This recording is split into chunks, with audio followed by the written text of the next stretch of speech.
this is Toxie Mom, and welcome back to my channel. If you haven't done so already, I'd greatly appreciate if you hit that little red subscribe button. You can ring the bell for notifications, and if you like this video, just give it a thumbs up. Well, I've got Miss Lucy with us today. I know you don't get to see her very often, and she's getting ready to take off because all the dogs are getting ready to go outside. We got a lot of news to get to today, so let's get started.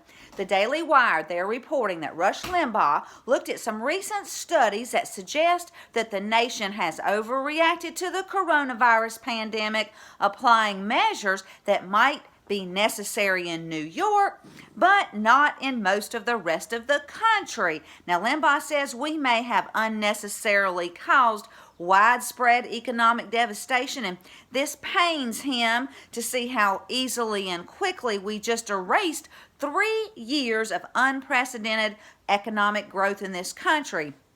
Now, this new joint study by the University of Southern California and the LA County Department of Public Health, it says that the number of people who have been infected is 50 to 85% higher than the total number of confirmed cases. So the fatality rate of COVID-19 may be far lower than previously believed. Now, this study indicates that the fatality rate is below 0.3% rather than the 4% indicated by simply looking at confirmed cases in the United States. And let's not forget, the flu kills tens of thousands of people every year. In 2017, it killed nearly 80,000 people. And this year, before the coronavirus hit, the flu had killed 16,000 people. And guess what? That number hasn't changed since COVID-19 came on the scene.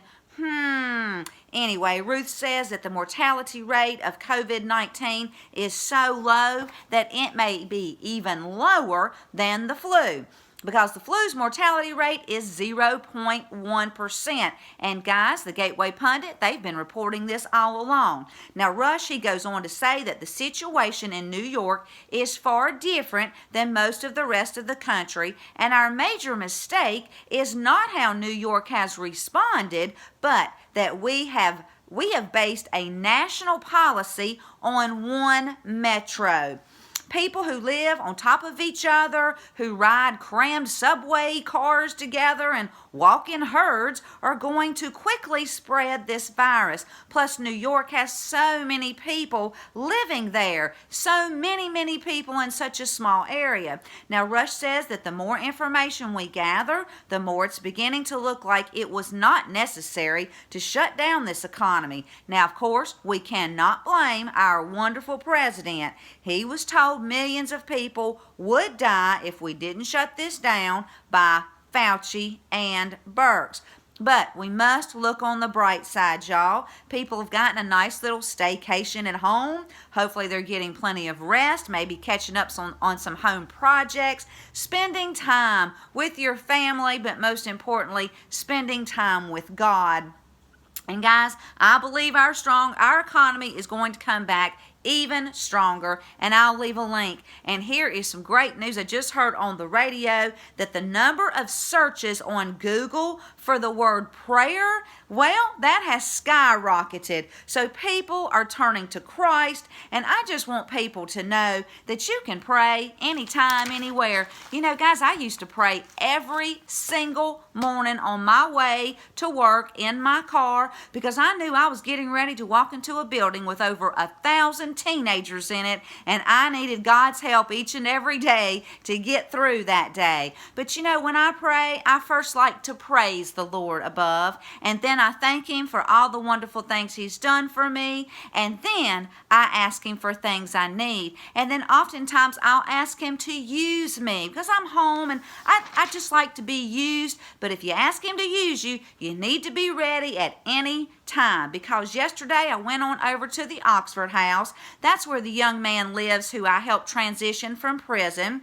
And when I got there, another man had just been dropped off there. And Oxford House is a sober living facility, and new people arrive from time to time. Well, this man, he had one little backpack when he moved in with some clothes, and that was it. Now, in Oxford House, you have to provide your own food, toiletries, linens, and washing powders, and he just didn't have any of that. So I just said, why don't we go to the store and pick up some things? So I took him to the store and I picked him up some things just to help him get started in the house. And guys, to me, it was really no big deal. And I receive a lot of joy when I can help someone else. But, he just desperately wanted to pay me back. So what I told him was when he got on his feet, he could pay it forward to someone else. And, maybe you can't help someone financially, but there are many ways you can help people. You can share a meal with them. You can maybe donate clothes that you no longer wear to them. Maybe you can even hire them to wash your car or clean out your gutters or just do whatever little home projects you need some help with. But no matter what, you can always keep them in your prayers. So if you want to help people out in your community, you can check out your local homeless shelters, or you can check out Oxford Houses, and I'll leave a link. Now, the Gateway Pundit, they're reporting that Laura Loomer, a journalist turned congressional candidate, is calling for a freeze on Nancy Pelosi's congressional salary and put the pay of AOC and others on ice because members of Congress continue to receive their paychecks while millions of Americans are laid off. Democrats in Congress have done nothing to support our wonderful president. All they do is take pot shots at him. Nancy Pelosi's lounging in her California mansion, eating gourmet ice cream and keeping American businesses closed.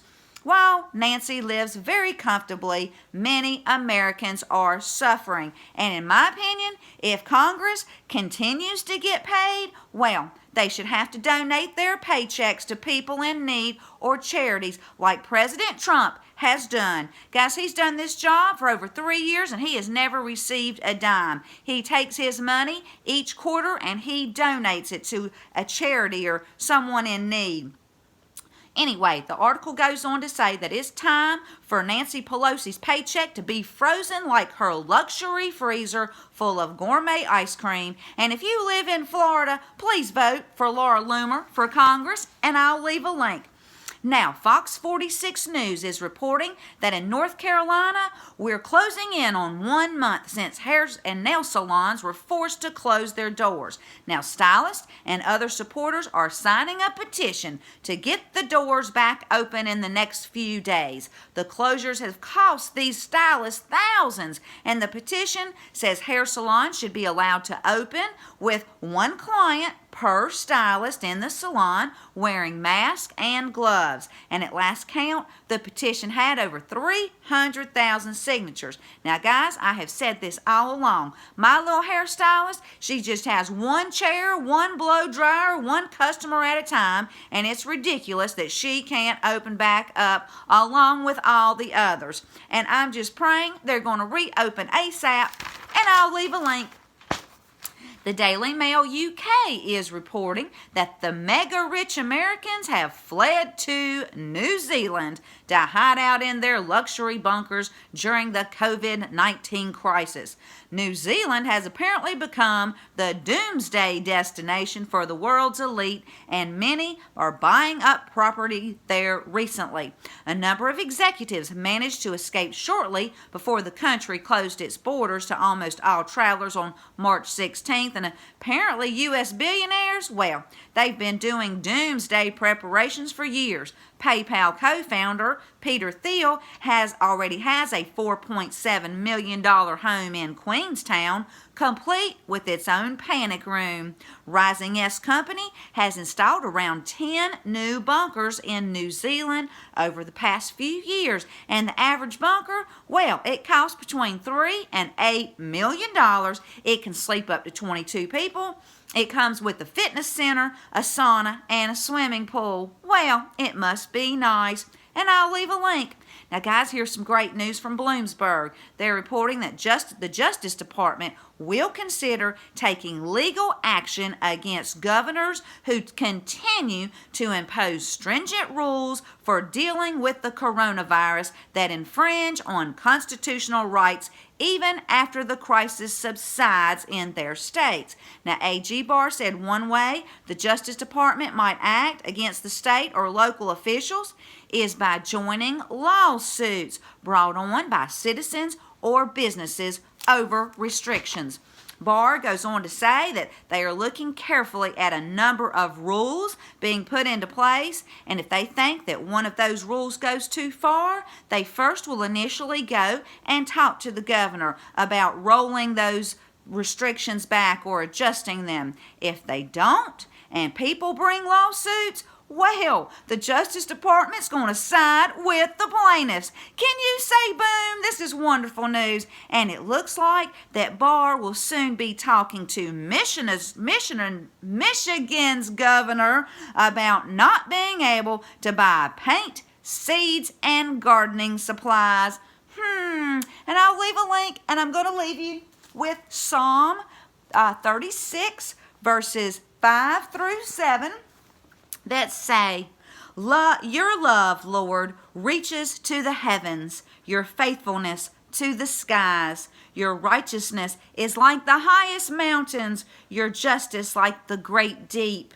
You, Lord, preserve both people and animals. How priceless is your unfailing love, O God. People take refuge in the shadow of your wings.